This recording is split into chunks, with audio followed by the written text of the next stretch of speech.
Welcome, it's SVPod. The big man is here. How are you? Oh, am I? Yeah. Horrible. Breaking news. It's football season. Okay. The 2025 summer is going to be a lasting impression of me and Dewey Beach looking around at every goddamn Phillies hat and watching them win every night and the Mets lose every single night. I can't tell you the angst I had on the beach every day, just waiting till that night, Thursday night, Friday night, Saturday. Are they going to lose again? Go Birds. Yep.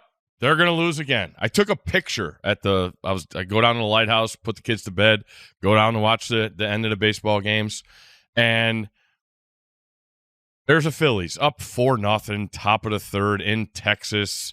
Good team. And I got my iPad, and the Mets are just continuing to learn to lose games in different ways. Cedric Mullins, love the guy. Mm-hmm.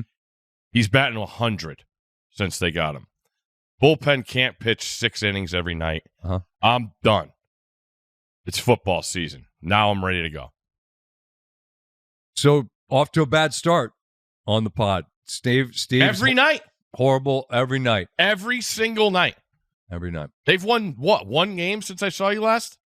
Well, they've lost 7 in a row. They're 11-12. Yeah, but you're in the stand and fight, Steve. Stand and fight.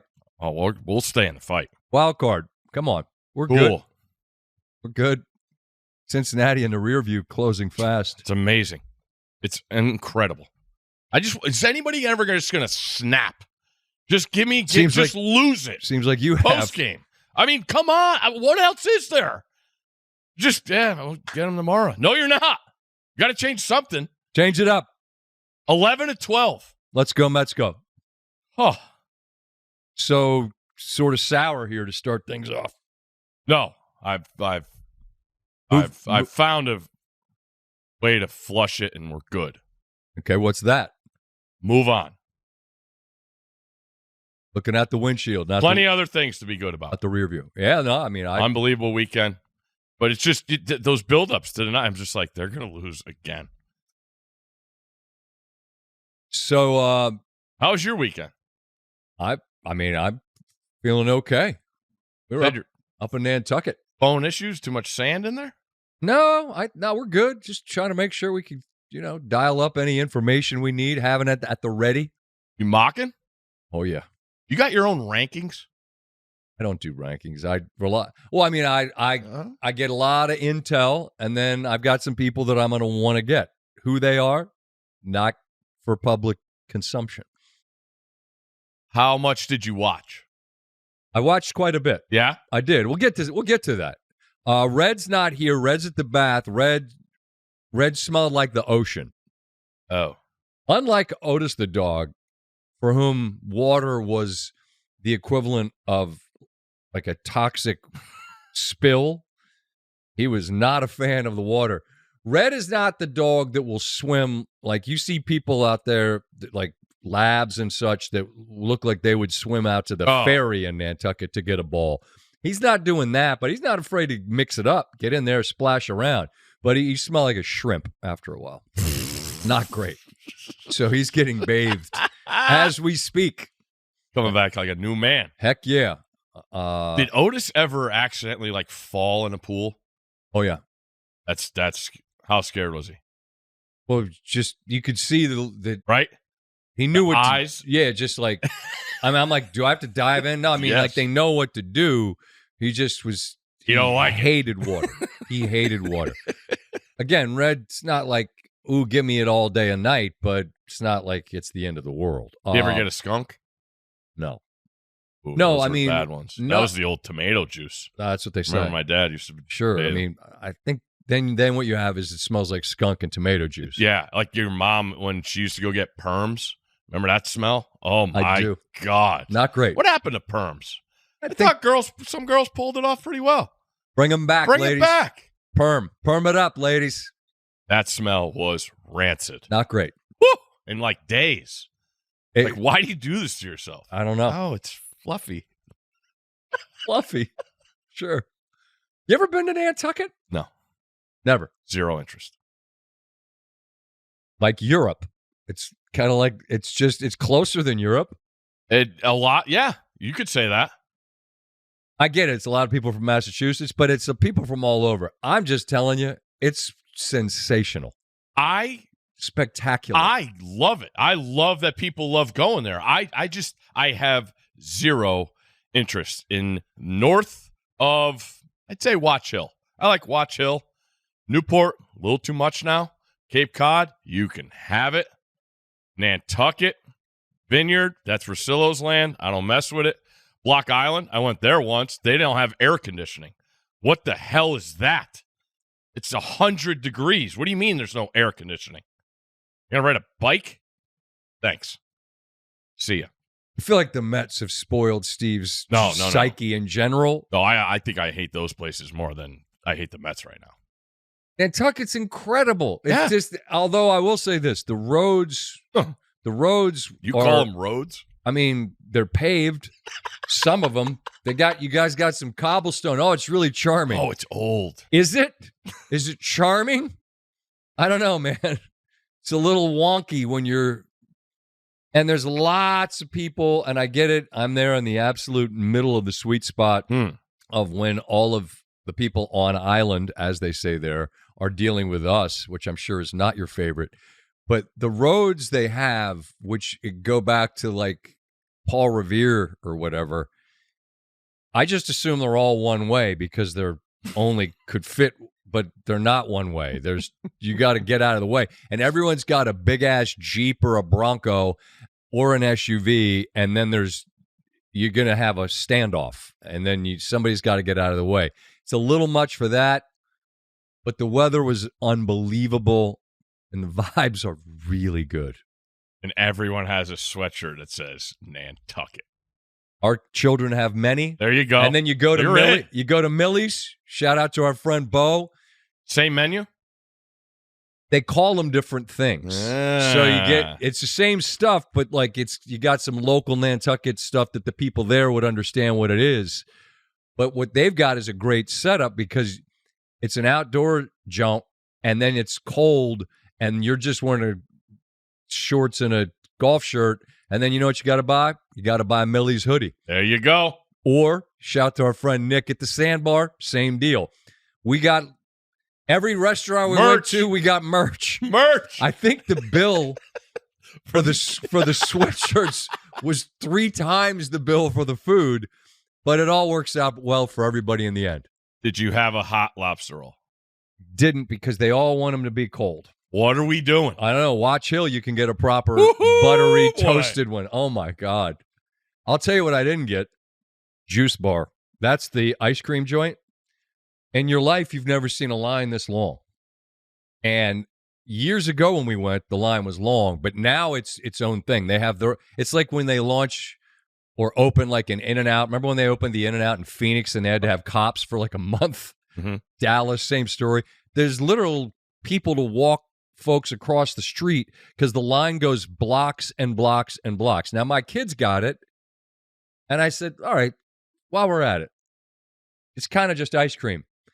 One of my kids is like, no, Dad, it's just so good. It's pretty good ice cream. Okay. But there's a threshold of how long I'm willing to stand in the street to wait for ice cream that exceeded. And so we went to a different joint that also had Jack and Charlie's, I believe it was called. Oh. Delicious ice cream. Ice cream's ice cream. But anyway, no hot lobster roll, which is a fail. The streets there, shout out to Paul Revere. We're not on horseback anymore. Let's pave them up, spread them out. But it's Steve's not coming, but we'll be back. The line for ice cream at night on vacation, like you want to talk about like society. You see it all. I mean, you are in prime meltdown phase of the day for children, and I don't care what age. But there's that carrot at the end of it, correct, on the stick, and but they it know can't be that long. To your point, because you know the clock's ticking. I'd say for the adults too, and you got to know yourself. Oh. I know me. I couldn't stand in that line. I'm like, no chance. So what you do? Cheat code is just go in the middle of the day. Hop on your bikes. pedal on down to town. Get yourself some day ice cream. Motorized bike? No. Proper bikes with baskets. Mary Poppins. Where are those pictures? Come on. No. I don't think there are any. Okay.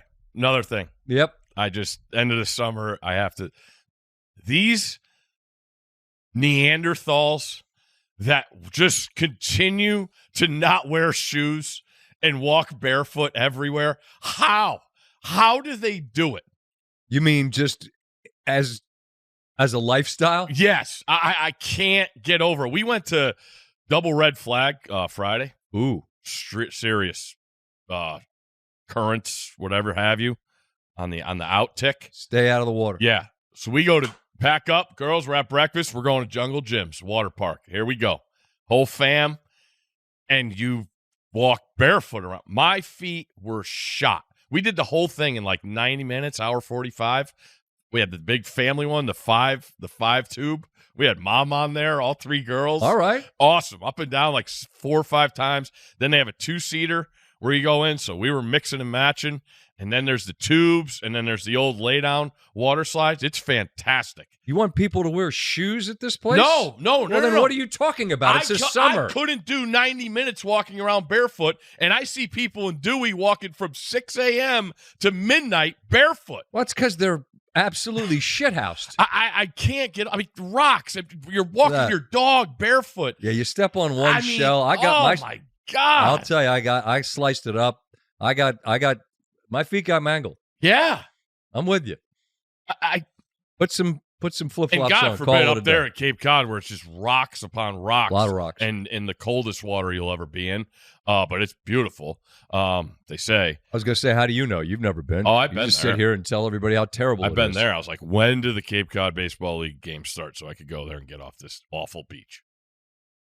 And you got Jaws roaming around out there. Steps Beach in Nantucket. Not for nothing. Pretty good. Good. I like to hear that. Sand, proper. Pretty good.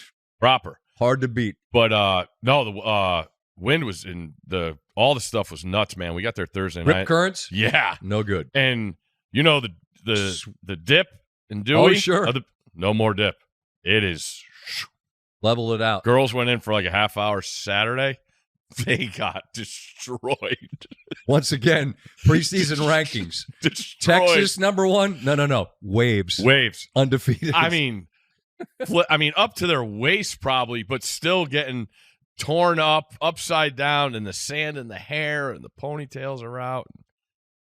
Get to the room, take a shower, flush it out. Gotcha. We got back from Nantucket just in time to wash all my daughter's stuff and drive her up to camp. Oh! Camp drop-off yesterday. 9 hours in a car. Whole fam. Nope. Thought the boys were coming. They're like, we'll see you later. Nope. That is a veteran move. Yeah, they tapped out. Good for them. I have the question that I'm going to work backwards to. We talked about this in May or late. When does summer start? When is summer over for you mentally? Sounded like because of the Mets, like you've mentally moved on. When is it over? Goal Summer. all the time is for them to get me to football season. Now I could take football season different ways. I get, summer prep mode, which we're almost done with. We're done with highlighter season. Now we got to convert the highlighter over to the note cards. I think now. Last week, our friends down south in Baton Rouge, like school. I was like, "What? We're going to the beach. You're going to school?" Yeah, a lot of my wife's family's down there in Florida. Like they're back in school, and I'm just like, I get a shudder down the back of my spine. And I'm like, school? It's August the 10th, 11th. What are we? School? Where we live, it's always been Labor Day-ish. Mm-hmm. Typically on the other side of Labor Day. I understand Labor Day next year is like the 7th. We can't be doing that. Oh. But like the Montgomery County publics are like late August, that last week. Right? Tuesday before Labor Day. That's a little early for this part of the world. But middle school orientation the Monday before. It's big time. Yeah. You better get your backpack game straight. Oh. Better make sure your jean sneaker combo is clean. To your point, though. But when does it end? That's what I'm trying to figure out. I feel like once I get to the single-digit August days, you start getting that itch. You know, like if you're sort of you're getting a workout, but you get that itch before the full sweat, and it's like uncomfortable, and you're like, "Am I going for this?" You know, get that like you got to get over that first hump. Yeah, that's the first 9 days of August, and then. I mean, I still have nightmares of two-a-days, and it was always like August 10th, 11th. You get your 2 weeks, 2 practices a day, and then you're in camp mode 21 days straight, and you want to cry. How long was the line to the phone at camp to call home and just be like, get me out of here? You told me that story once, and I'm like, I could picture. I'll never forget the first call. I was like, I got hurt. I blew out my trap, my first padded practice, home, away. And, you're just looking at the calendar of the rest of the camp. And I was like, I was out till Halloween, I think. But, yeah, man. And then you're in line for the phone, and no one wants to talk to each other because they just want to talk to the little shorty at home or your parents. And, like, your mind is just going – like, we didn't even start school yet. And it was, like, dark moments of like there's no internet to look up like, hey, how much is a flight home if I gotta get out of here? Like I was not going home. I was there, and it was the only one way to do it was face it. Only way through is through. Yeah, that was it. And man, laying in the dorm room just staring at the ceiling like, how many more nights is this? Blown out trap, thinking about the valley, missing it. Horrible. That's a very different perspective, but like think about what he's describing, right? I got a phone in my lap. He didn't have a phone he could get on. You had to wait for a friggin' payphone. You're at camp at the farm in Palo Alto. And then you had it's a curfew. long way from Ansonia, bro. And you had curfew, so it was like, hey, pick it up over here. Let's go. We got 9 guys. Right. Oh man, that payphone. Woo. Summer was long over when you were in that line. Like that, you were in it. But I just think mentally, preseason games start happening. Everyone mentally pivots. As I'm sitting here, we're taping, and I could see First Take. They're talking Jets Packers. That's what we got. We're chopping. We're chopping it up. Fields, I don't know. Come on. Late backup, 2 quarterback league scenarios. But the mental idea of when does summer end for our folks listening down south, thoughts and prayers. Like if your kids are back in school, you hallelujah for you. Yeah, you're out of it. You're not trying to adjudicate brawls between kids, which I can't think. Like I'm trying to get work done. I during the day I got no chance. No chance. The separation of the boys and Big Sis packing up and heading away probably came at the right time. Yeah, there you go. I'll just say that. But dropping off baby girl, who all of a sudden they measured her up. She had on those big thick Nikes, those retros that are back in, and she's like 5'5" on the wall. Yeah. I'm like, I'll be damned. She's all geared up, lip gloss and shit, walking around with her hair blowing in the wind. I'm like, she's 100%. She is angling for a summer boyfriend at camp, and that's fine. I hope they have a wonderful time. Whoever you are, I hate you. But it's just such a wild, like, mental, not hurdle, just the process. Just like you watch her walk away, and you're like, this is cool. And we talked about this a little bit, like the people that do the camp bit, where it's weeks and months, and they go like the day after school ends. Right, and they're gone for 7 weeks. I can't process that. I would miss my child a lot, and I think they'd miss the stuff that they missed. They'd be pissed. Wait, you guys went to Bethany? You guys went to what? And I missed that? Yeah. But then if you're up at camp running around, like, you don't probably care anyway, but I don't know, it's just I didn't do camp. No. We have basketball camp. It was overnight start. I think we were talking on the drive over to the beach. I did that at University of Maryland. There you go. Left at Giselle, Ellicott Hall. Speaking of no air conditioning. But that was like not great. It was weird. I think we did like Sunday to Friday. I feel like. Yeah, but that's a completely different scenario. Oh, yeah. Than like packing up a trunk and driving up to upstate PA. Did you say 9 hours? I mean, it was 4.5. Well, when my wife drove, it was 4. And I don't drive 95 on 95. I tend to keep it Well, after I got pulled over that one Monday night on the way home, and the man told me it was a felony. I'm like, pardon me? I could try to keep it. Don't want it to start with a 9 or maybe not even an 8. Keep it 70s. It was 4.5 coming back. So, I mean, it's 8.5. Quality time. Yeah, a lot of chit chat. There we go. A lot of fun, like playing like the newlywed game with your spouse where you're like, you realize, like, how well do we know each other? Pretty well. Pretty well. She mocking too? She's in the league, right? Oh, yeah. No, she doesn't waste her time with that. Just sits down, ready, aim, fire. But we got a big lottery draw coming up at a lunch today. Oh, you coming? Yeah. Steve's always invited to lunches. This is one of the ones I'm actually going to get to come to. So we got a big lottery draw there. We got to figure out some things. We got our first intel, first week of preseason action. Yeah. And to your point, I held off from texting you. The number 1 quarterback that was drafted made his debut. Did he? I can't find anything. It's kind of how it went on draft night. I mean, I had to go scouring to look for stuff on how Cam Ward did for the Titans. Number 1 pick in the draft, a quarterback. He's starting. Keep going. I'm still looking for intel. We failed collectively as an industry that night, and we continue to. Didn't do a lot. I mean, they're 6 or 7. Yeah. I'll say this. I mean, what a night. What a night for this one particular quarterback. 20 of 25, 252, threw for 2 touchdowns. Big time stuff. Also ran for 1. You thought I was talking Shedeur. No. I was talking about Tanner McKee. Where did he go to school, Steve? Stanford. He started against the ones, didn't he? Against Cincinnati? Didn't he play the beginning? Yeah, I believe so. My point is, no one talked about Cam Ward, who's the number 1 pick for a team that's gonna start. Nobody talked about a guy that went 20 of 25, 252, and 2 touchdowns and ran for 1.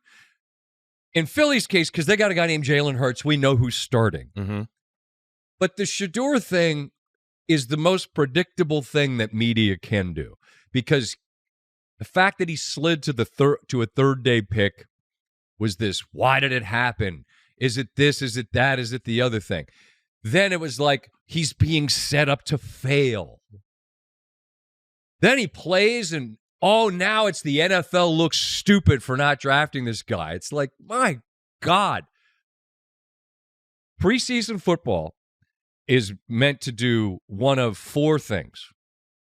If you think a guy's good and he plays well, C. If you think a guy's good and he plays bad, well, it's just the preseason and it doesn't matter.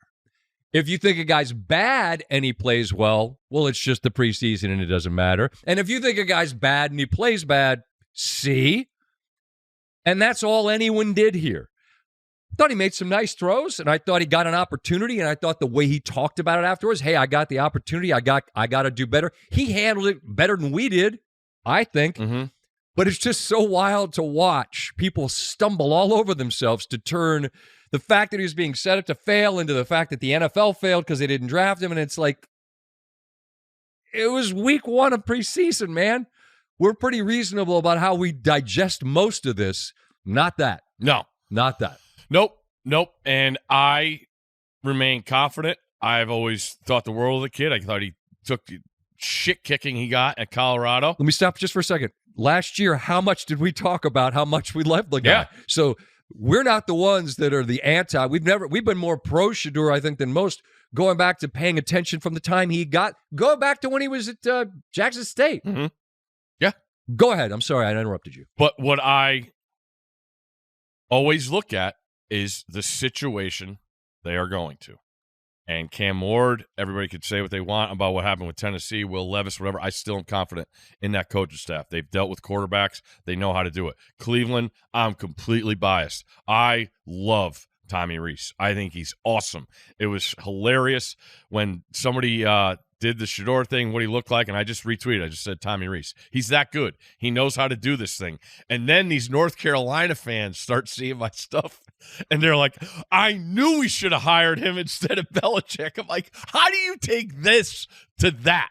Because that's what we do. It's unbelievable. This to that. It's nuts. Yeah. But I just look at the situation. I think Tommy's as good as anyone there is, and watching some clips and seeing him talk about, being in the pocket. And Shedeur's not the craziest, most elusive runner, but he's good in the pocket. But the problem is his ball security. And there was a bunch of times where you saw Shedeur in previous times take his hand off the ball in the pocket when he's making adjustments, all that. And there's a clip of Tommy telling him, you got to keep that other hand on the ball in the pocket. You saw him do that better in the preseason game. So it's all steps in the right direction, but nobody could comprehend it or know how to take it because everyone was all over the place because of the draft fiasco.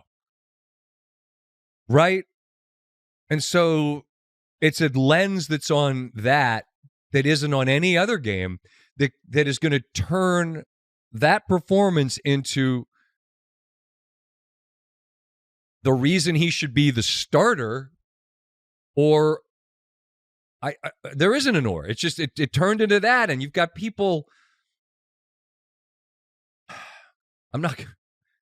I just trying not to mention specific people.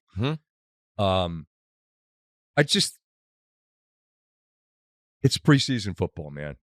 It was an opportunity that I thought you've talked about him, I think, eloquently. Like, so many of these moments are about opportunity.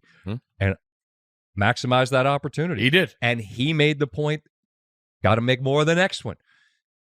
I don't know who the starter is for Cleveland. I presume Flacco's the guy that they, going back 2 years ago when he played at a really high level and they made the playoffs, I assume that's the direction that they start. But I don't know, and neither do you. But the way people turn 14 for 23, $138, and 2 touchdowns into see, it's just, you didn't do that with Tanner McKee, who's 20 of 25, had 3 touchdowns combined. I understand why. It's the most predictable thing that we do. It's just wild how it means nothing unless it means apparently everything. The guy I'm happy for, shout out to our friends in purple, pirate ship, no quarter, Keaton Mitchell, the East Carolina speedster who showed a lot with Baltimore before he had a bad knee injury, and then said he's so much more confident now in the knee, which you understand now, more than a year removed from it. He had a touchdown, ran for like 60 some odd, 68, I think it was. The numbers are irrelevant unless, again, they mean everything. But that's a guy that I root for just because watched him play down in East Carolina, saw him make a lot of the small bites of the apple he got when he was with Baltimore. We know the story there. That's Lamar's team. That's King Henry's team. That's what that is.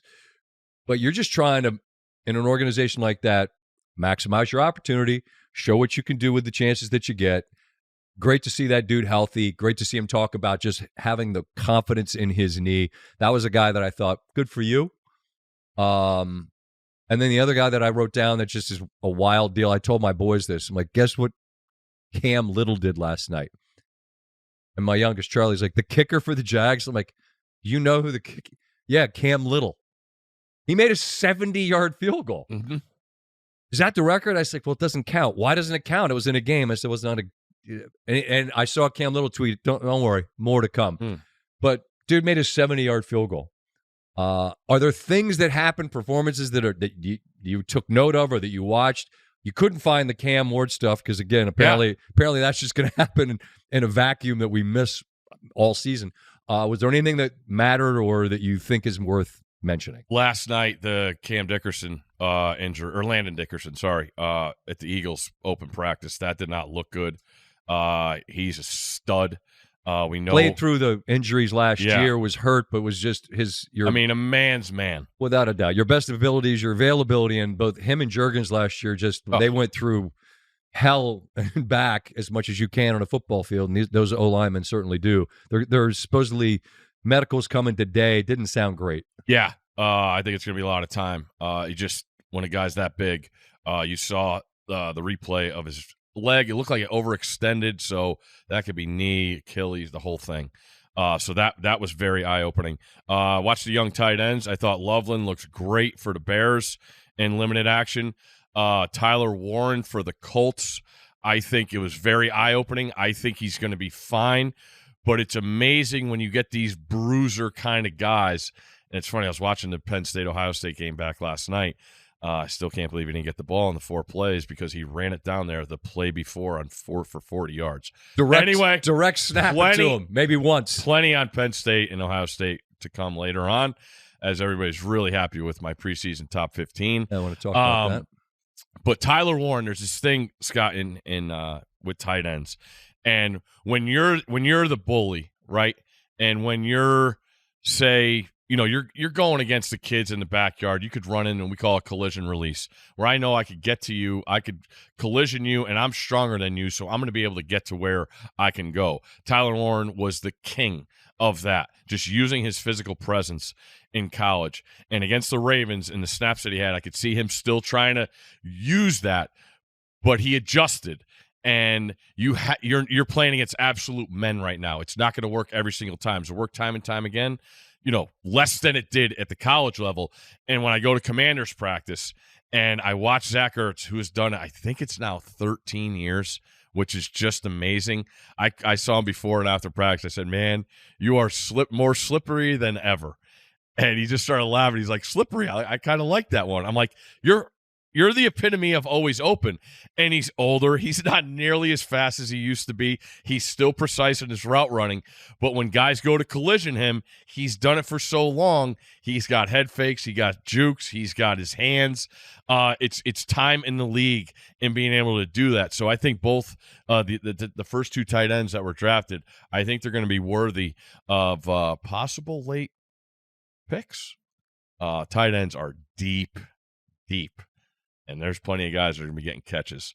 Packers got their 2 guys back. So I watched Warren. Obviously, Richardson, everybody's going to talk about that. We saw the breakdowns. We get it. That's on him. He has to throw the ball. He's looking the wrong way. It's his first game rep. Why Caleb Williams isn't playing in a game, I don't understand. I still feel like he needs reps. Ben Johnson's the best offensive mind in the world. I'm not going to argue. But when I look at it, I'm like, everyone knows game reps are the most important reps. What was it? Mahomes threw 1 pass, 1 for 1 for a touchdown. Yep. He got in there. Burrow 9 for 10, couple of touchdowns. Cincinnati's had slow starts. They're looking at how do we avoid slow starts? I don't know. Maybe get some game reps. He's 1-9 in weeks 1 and 2 the last 5 years. Put themselves behind the 8 ball. And I saw that. I was like, whoa, Joe Burrow 1-9 in weeks 1 and 2. Well, I mean, it's where it should be the Bengals are 1-9, No. We can't do that. We have to attach a record to a quarterback. I really like the Jets' plan. Fields looks like that. Fields is a guy that everyone knows a couple of years ago with the fantasy points, and he runs all over the place and everything. But the issue with Justin is he holds the ball. Holds the ball, right? He holds the ball. That's the issue. And there was an agenda of the Jets, which I was like, wow. You just think about what a catastrophe it's looked like. And I also go back to, he's with his old college quarterback, Garrett Wilson. Okay. Who hasn't missed a game. Yeah. That guy, give me that guy on my team. Look at who he's had to deal with throwing him the football since he's been in the NFL. And he's put up as good, and I'll put his numbers, for what he's had to play with. Uh-huh. And you're talking about all the, the LSU guys and all these other young bucks. How about another guy that spent a little time in the receiver room in Columbus who had some quarterback issues, but was a great pro and did his job. And then last year when he got a quarterback out of LSU, elevated. Terry McLaurin. Oh, yeah. They could use him. Yeah. Well, You were down there at practice. That seemed notable. Maybe get him back out there. Yeah. Giants are getting a lot of points week 1. A lot of points. Just saying. Trying to think. Jets, Packers, Ravens, Colts. I watched the Bills, watched Hard Knocks. People are mad about Hard Knocks. Like, just the show's the show. The show's always been the show. Like, are you done with the show? I mean, I don't know. I saw people becoming critical about has it reached its whatever. Like, when you're doing think pieces on that, just, I don't know. I just, if you can't appreciate Josh Allen, I don't understand. I don't know. I think his approval rating is pretty high / like at the ceiling. It was a moment that became viral. You just saw him greeting some folks and servicemen and women, just the hat off, the eye contact and the handshake. That's how you do it. That's how you show appreciation for their appreciation. Like, just can't do it better than that. I still can't get over how big and athletic he is. Like, they showed him walking out to practice with Bichelle, the old Texas quarterback, and he's played quarterback at Texas. He makes him look like a mini-me. It's unbelievable. He's a big human. Yeah. Big human. Is he the number one quarterback and that goes off the board in our league? I haven't looked at. I imagine them and the Ravens are both playing first place schedules, right? Mm-hmm. So the way I look at is I lean Josh Allen because of the durability. Whereas Lamar, we've seen him get dinged up, and when he gets dinged up, it's even more time because they want to go overcompensate. Whereas Josh has just been a bulldog. And when I look at the Bills roster, I really love the way they drafted. I think their defense is going to be better.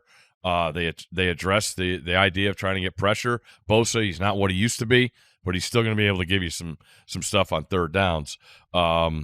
So they play week 1, I think. Mm-hmm.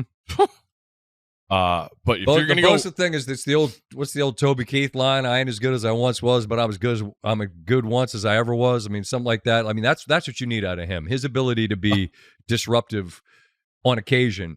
And then I was looking at the numbers. Last year wasn't the highest year for touchdowns accumulated, whether he's throwing or running. It was like 3 years ago, I think. So the point is both those teams score a lot of touchdowns, and the quarterbacks are the reason.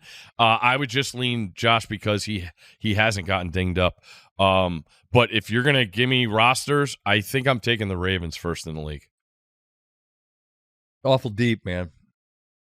You get guys like Bateman that people like. He was sort of like, when you look at mocks and whatever else, that's not a guy that's going to get mentioned first, second, third, or fourth. But then, how many touchdowns did that dude score last year? Yeah, Bateman is it, and then big time, like 50-yard touchdowns. The other thing, as far as coverage wise, that I couldn't get over, I was probably watching the Mets lose, but then C.J. Gardner-Johnson, did he tear his ACL, or what happened there? Got injured. Not what I read was it's not not a tear. But everything initially was done for the year, torn ACL, and it's like, hold on a minute, it might not. I'm like, can't we just wait to get the MRIs? No, there'll be none of that. Last I checked, MRIs are pretty accurate. They'll tell you. All right, but you got to tweet it. Got to get it out there on the Well, it's not X. Got to get it out there and let people see what you got to say. Isn't that where you put your rankings? Yeah. How'd those go?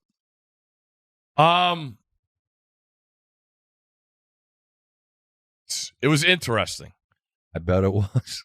I didn't go through it all, but I just checked the angst against Clemson, who I have number 1 because of the most returning production in the country returning, and I thought they were a valid football team last year.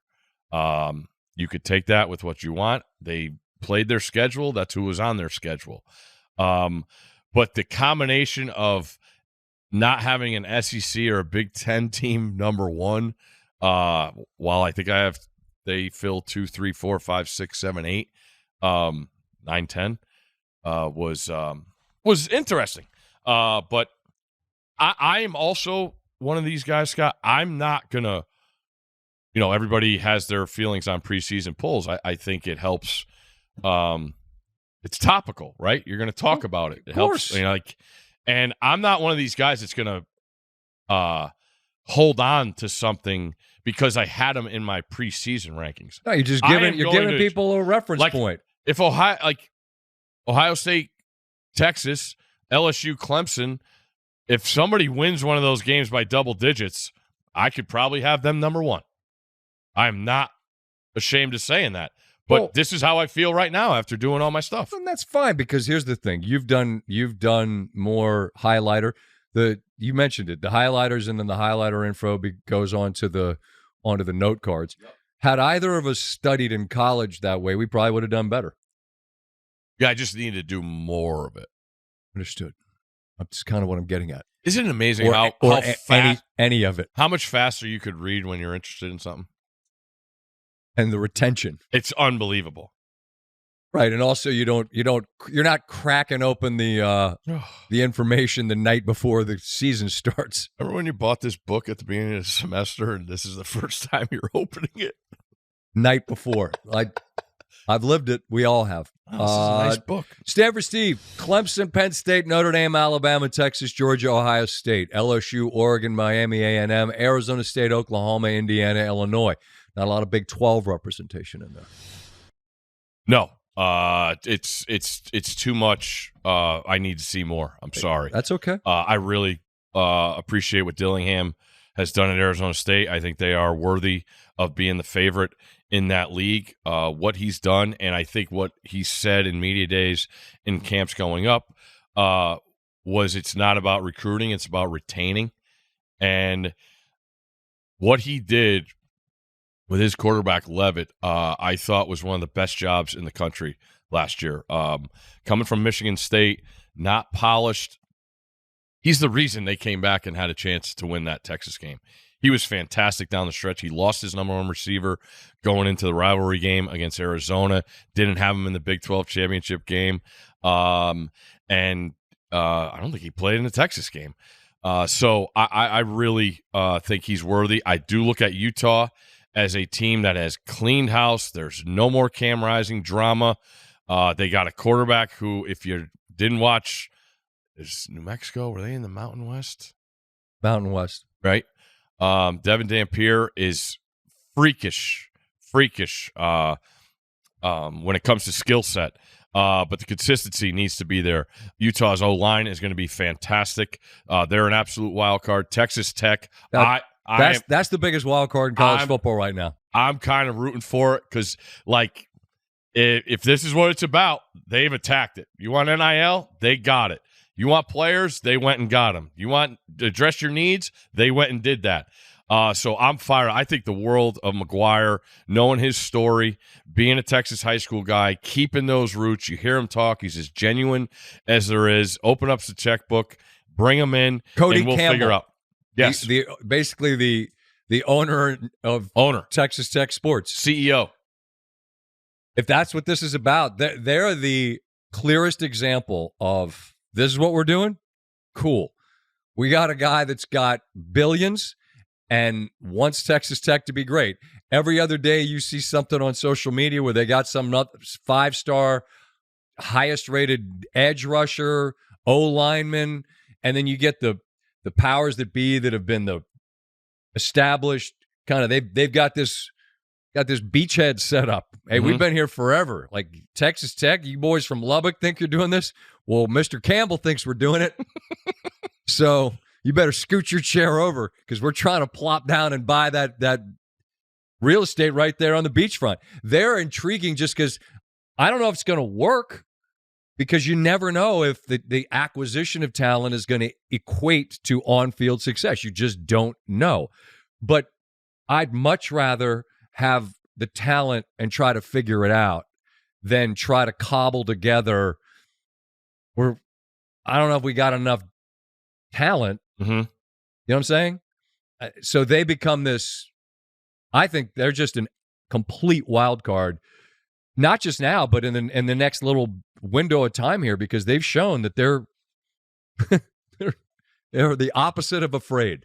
Well, the thing that's different in mentioning them attacking the NIL era, right? And what every coach wants now, but knows they can't have, is roster depth. And when you look at Texas Tech, Baron Morton's the quarterback. You hear McGuire talk about him. He's a coach's son, loves him, but he's been dinged up. He had surgery in the offseason. The drop-off to their number 2 quarterback is going to be pretty evident if something happens. And then, I don't want to say you go over the wayside, but you're not – all your goals, I think, are going to be really, really hard to attain. And that's what gets me back to all these top teams that we have that I ranked is the quarterback situation. Like we've talked about how Texas has been covered. I think that the idea of the quarterback position at Ohio State is way more interesting than what it is at Texas because you're a defending national champion. You have the best player in college football who you need to get the ball to. Do you have a guy that consistently could do that? Are you really going to play 2 guys? Ohio State, I mean, back in the Cooper day, I remember Joey Germain's, what was his name? Stanley Jackson. They played 2 quarterbacks for a whole season a couple years. They're not going to do that. It's going to go up to the end. Ryan Day has said, watching their training camp stuff, I don't put anything past Ryan Day. I think he's a genius when it comes to offense. But you also have a new offensive coordinator who hasn't called plays. You have a new defensive coordinator who's never coached in college football in the last 2 decades. So the idea of Ohio State being what they were last year, which is the best, and knowing that the cupboards are not empty in Columbus, nor are they ever. But that side is way more interesting to me as the visiting team who has the star-studded quarterback with all the hype. That makes sense? It does. I mean, I made the point a couple of pods ago about just the Arch Manning deal being – it's curious just that the buy-in is at a – it's a expensive price point, the buy-in. That's how I look at it. Mm-hmm. We've seen it some, and we know who he is. We know the bloodlines and all, but like just the expectation he's going to be that, you don't know for sure. But you've still seen it at least, as opposed to Ohio State, where you just don't know. But cupboards, no, they've got number 1 on Bruce Feldman's freaks list. That's out. I assume those that are familiar with it, you already dove in. I just always love reading the guys like from the MAC schools and whatever. And, it's a couple of your guy Love from Notre Dame was 101 on the list. Bruce explained why in the end, but that's required reading if you're a college football fan. I don't think I'm telling you something you don't know about, but it's always fun to flip through. But 4, throw the ball to 4 is number 1, and reading about the way he's been, like the work he's put in, from the time he was a very young boy, and he's still a young man, but it looks like a grown man. No, the cupboards aren't bare. Just direct snap to 4 and see what happens. You put your finger up. What you got? Because the other thing about the recruiting thing, Sayin was a higher prospect than Arch. Different classes. Sayin was a number 1 player. Yeah, but his last name's Sayin. Just saying. I'm just saying. Not Manning. So it's been really cool. I think the Big Ten Network's done a great job watching all their training camps. We haven't even talked about the team that people have number 1, and that's Penn State. We have. A little bit. They are loaded, but they don't play anyone until Oregon comes for the whiteout. That's okay. So, it's still September. Yeah, I mean, the receivers they brought in 3 guys. They've accounted for more yards and touchdowns than all of Penn State receiving last year. Well, that's been their one sort of glaring issue. Yeah, is who are we throwing it to? And people are just going to point to the head coach. Well, hold on, at wide receiver, obviously, 44 accounted for plenty. Yeah, for sure. But from that receiving core, but people are just going to mention the head coach. I get it, but he didn't throw that interception against Notre Dame. That's where the question is for Penn State. Said it before. At some point when Aller came in with all the bona fides and everyone's, he's going to be what our last guy was. Okay. At some point, you need him to be the reason you win a big game, potentially. And that's still something that they're waiting on. But I'm with you. They're deep, got a bite of the apple, got a second bite of the apple. Now they're trying to finish it off. I'm just trying to think. from what I gather and read, basically a lot of people had their scrimmages Saturday. Mm-hmm. A lot of confidence out of Athens and Tuscaloosa. Watch out. Well, just, I mean, what are they going to be like? Well, actually, no, Kirby will be like, nobody believes in us. They said we're going to be 5-7. No, we didn't, Coach. No one said that, Kirby. Aggression. Coach, no one said that. No one said you're going to be 5-7. I just feel bad for Marshall. Marshall's going there week 1. They have a total overturn of roster. Half their team went to Southern Miss with the old head coach. You're walking into Athens. What are they getting? 39? Not enough. No. Same thing with poor Nevada going to Happy Valley for that first one. Good luck. I just the pack. The you hunt. got I forgot who I heard talking about, but it was like coaching to your schedule. Like those guys in the inferior opponents, like we got to get out of those games alive to finish the season. I think you're going to see it. That's where it is. I mean, reading the previews and everything, how many teams have taken Power 4 teams have taken players from the FCS level and that group of 5. I were like you're talking about Georgia and Penn State or teams worthy of being number 1 in the country playing this type of team. Man, I just feel for those teams because I think this is the biggest the gap has been when you're talking about payroll as opposed to no payroll. Lubbock's got a payroll. That's why they're interesting. Yeah. What else you got? We're in Chicago in a month. Monday Night Football. Yeah. That's where it's the weird disconnect because it feels like summer's over and yet we aren't starting Monday Night Football for a month. We do have a Monday night. We have a show next Monday night, preseason game. So we'll be up in New York City.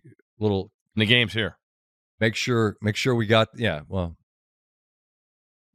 a meeting in the city the following day. So we're just getting our ducks in a row. But we'll get fired up, get back on the horse. Yeah. See if we can find the old IFB. Don't know where it is. Get any new suits? No. No, we're all set on the suits. Bring back the 4 button? No. That's good. That's a good call. Need to find that one. Oh. Little Darth Vader. AP poll just dropped. Here we go.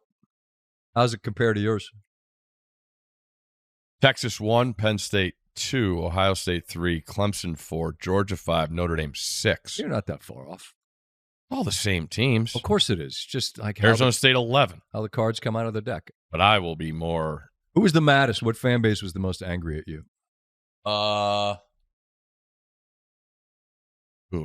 That's a long list. Flip a coin. Crowded room. I got more compliments than I thought. Oh, good. That's good. Everybody loves to let you know if you're a ball knower or not now. That's the new one. Oklahoma's fascinating. Michigan is fascinating. They play week 2. I would say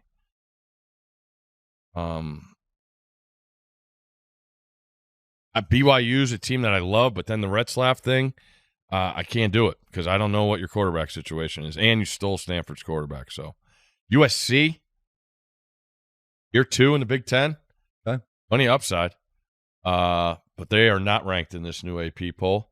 Interesting. A&M's a team I've talked. Indiana, I think, is going to be better. The Indiana-Illinois matchup. South Carolina, I just got fatigued. There was a lot of them in that Any Given Saturday Netflix show. Did you catch any of that? No. No? No. You just watch NFL preseason? Just like to see what's going on. You know who's mad at me? Uh-oh. People in Pittsburgh. Why? Coleslaw. It's a story that'll never die. Years ago, told the story about not wanting the coleslaw on the sandwich. Last week, Ryan Clark tweeted out that he didn't like coleslaw. I shared the gist of the story about going to a famous place where I asked to not have the coleslaw on the sandwich, and then everyone in Pittsburgh that likes the coleslaw was very angry. I've never known a place that was as married to the idea of their identity being a cabbage-based side dish than them. You don't eat any coleslaw. I don't like it. Okay. I don't like it. Theirs is vinegar-based. It's kind of watery. I don't like cabbage. I just don't like it. And it turned into people being mad.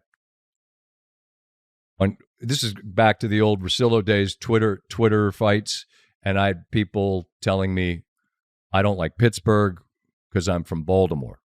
I'm not from Baltimore, and I like Pittsburgh. I don't like coleslaw. You see how that works? Yeah. It's not an indictment of your city, which I like a lot. It's a side dish that I just don't wish to eat. Mm-hmm. And then what I found just amazing is people's ability to. There was one I started to respond to one person, but I'm like, it was a cloudy day, not a great weather day. I'm like, I'm on vacation. I'm not gonna respond to this person. But I was called entitled and elitist over coleslaw. Now, I entitled as the person buying the sandwich, I think you're entitled to ask for something to not be on it. It's not like it was a soup and I'm saying take the vegetables out of the vegetable soup that's already made. No. This is actually something that you put on an item, and I'm just requesting it not be put on it. And as the person paying for the sandwich, entitled to ask, much like perhaps you don't like tomatoes, lettuce, tomato, mayonnaise. No, I don't like tomatoes. Don't put it on there. Oh, you're entitled. What? And then elitist. How do you live in the world to use that word about requesting coleslaw not be put on a sandwich? I don't think I'm better than people that like to eat it. I just don't like to eat it. I'm neither entitled, actually am entitled as the purchaser of a sandwich to request it not be on there. But elitist? We're talking about fucking coleslaw. How does this happen? In review, like the city of Pittsburgh quite a bit. Enjoy the downtown area. Love the passion you guys have for your sports teams. Have only enjoyed the time that I've spent there. Just don't like one side item which isn't specific to your part of the world. Please don't take my dislike of that as an affront to you as a human or your city, as they're not related. This was my TED Talk. All right. I had plenty of people. There was a hot sauce. Did you see the hot sauce ranking? I saw your hot sauce rankings. Yes. Two things. Cholula's not a hot sauce. Okay. It's a sauce that it tastes good, but when we're talking hot sauce, we need some bite. We need some things that, and Tabasco is just way too overpowering. Last resort, if that's all you have, I get it, but that's last, bottom of the barrel. So that was last in the rankings. Tapatio is the best. It's the number one seed. You got your Louisiana. You got your Crystal. Plenty of, anything Louisiana, I'm in. Give me that over anything. But Cholula, I said Heinz ketchup has more of a bite than Cholula. Who makes that? Sweat. Where's that from? I'm sorry. I don't know. Well, wherever it's from, Steve hates your city. No. And and your mom. Tapatio, number one. Numero uno. What else I got? You got any feelings on the rankings? Who would you have won? Not hot sauce, not coleslaw, college football team. Penn State. Yeah. And again, it's based on who they return. And I get Arch Manning. I get the talent that exists at Ohio State, but one of those teams has their starting quarterback. All three were in the playoff last year, and one of them has their starting quarterback back. And even though I've said I'm still waiting to see Aller be the guy that leads them to be the Trevor Lawrence to them, right? Mm-hmm. Pick a guy that led it. Will Howard. Be the guy that makes the plays and leads in a gigantic game. I've still seen him. I'm not saying he's bad. I'm saying I think he's good. I just want to see him be great when great's required and be a difference maker. But I trust him. And I'm with you. We've talked about Klubnik and Clemson. I just think they're set up. They battled Texas down there in Austin in that playoff game last year, man. Like on the road in the playoff in the deep end of the pool, and they look good. They weren't out of their weight class. Speaking of that freaks list for Feldman, there's a ton of Clemson dudes on it. Like it's reminiscent of like some of the deepest defensive units that they've had. Correct. And like that's loaded. And I've been texting with McShay and Mensch, and they're doing their list before the season gets going. They had plenty of Clemson guys, so I felt even better about that. I prefer Klubnik to Aller. I prefer Dabo to Big Game James. One guy's done it, and I love Tom Allen as a defensive coordinator. Clemson gets him from Penn State. Penn State, I like Jim Knowles better, but the combination of Clemson, that's why I have them one. Okay. And watch out for Notre Dame. Miami's another team. Like, you're either yes or no on Carson Beck because you just say, oh, he didn't have anybody to throw to last year. That's why the interceptions were up. And I go back, I'm like, he did have Brock Bowers and Ladd McConkey the year before. Those guys are both. They didn't go to the playoff. Crazy. They haven't lost a home game since 2018. They had Alabama coming in September 27th. Y'all got us going 5-7. Aggression. Keep your visor on, Coach. No one has your 5-7. Love them. Speaking of, there was a coaches in the Octagon SEC style.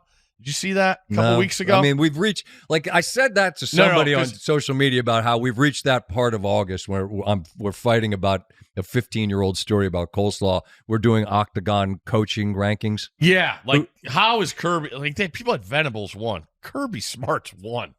Come on. Kirby Smart will rip your arm off and beat you to death with the bloody stump. I have one question for you. Okay. We're always looking for cures out there. I had the worst case of roof of your mouth burn. Would you eat a piece of pizza and got like hot dog? A hot dog? Right off the grill. I don't know what I was thinking. You must have gotten the bite, must have gotten the inside of the meat on your... The juice popping right in there. You think the roof of your mouth's going to melt and your brain's going to cave into your mouth? Oh. That's a fun one. So what's the cure?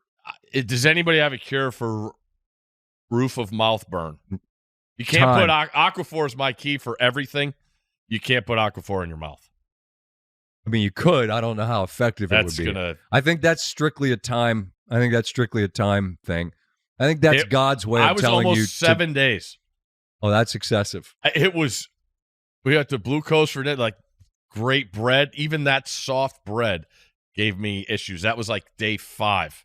Wow. I was like, what did I do? I mean, it just sounds like a problem you had here. Oh.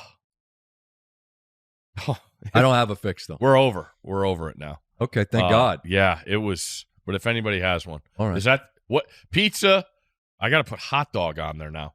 I've never had a hot dog that was so hot that it nearly caved in my skull.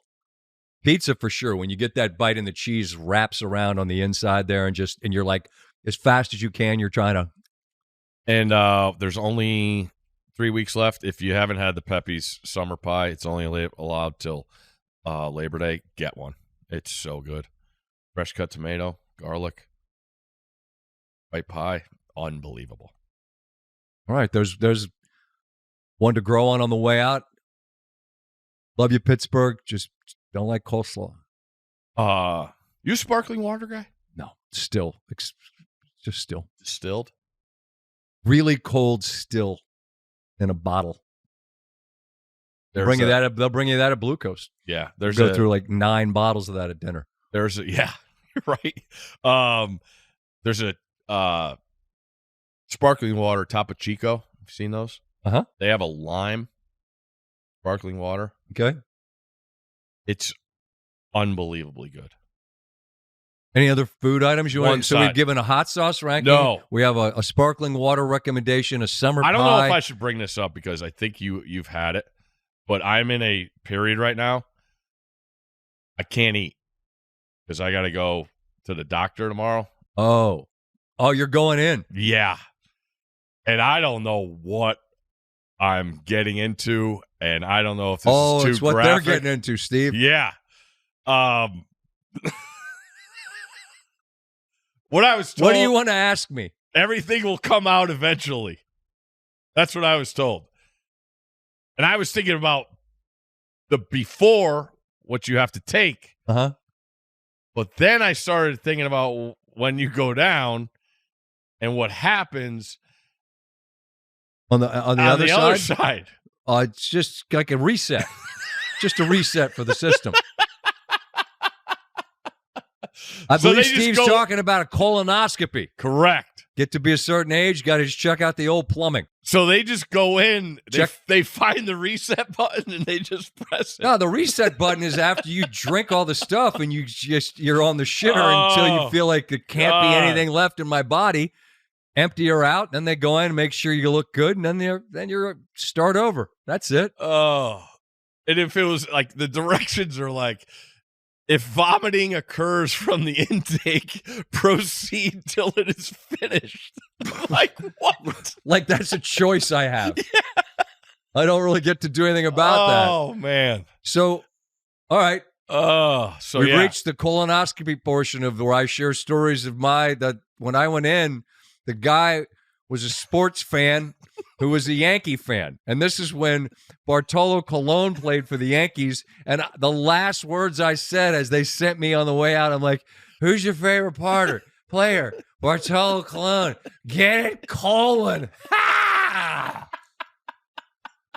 That's how I went to Never Never Land, making a joke about colons to the doctor. Youngsters, someday, we all get there. You got to make sure you're good. Yeah. That's tomorrow? Yeah. Wait, have you done the bit where you've taken the Miralax shot? No, I got to start 4:00. Oh, buddy, let me tell you. It's dire. It's just really bad. But, you probably lose 8 pounds. You know what I hate is at the bottom of it all, and it's like absolutely mandatory. Somebody has to drive you home. You know who drove me home from mine? Neil Everett. Love you, brother. He was the guy that picked me up. Neil scooped me from the first time we had that experience. Well, yeah, you can't be driving home. You're all hyped up on the Zooty. I hate that. Hate it. All right. I feel like this is a great place to leave it. Yeah. I don't. I complete unknown. Oh, but I know. But you know. I do know. I can't wait to make fun of you tomorrow. But we're not making fun for doing it. It's just the process is not awesome. No. But necessary. For everybody, the men and the ladies. Got to check out how we're doing in there. All righty. So, next week, we got to go to New York for Monday Night Football, and then we got a meeting in the city with the league Tuesday, which means we can't do anything till Wednesday. Does that work for you? Check the calendar. All right, how's your calendar inside? Good. And Got it on the calendar, Steve. So that's Wednesday the 20th. Yeah. Good. Yeah. Okay. So we'll see you next Wednesday. I'm probable, right? Like it's a week after. Probable. Not questionable, not doubtful, not out. Probable. Game time decision. No, probable. Come on. I mean, if you're still laid up, well, I don't know. You couldn't eat for a week because you eat a fucking hot dog. So maybe I don't know. Questionable. I'll be here. Steve, who the hell knows? Thoughts and prayers for Steve.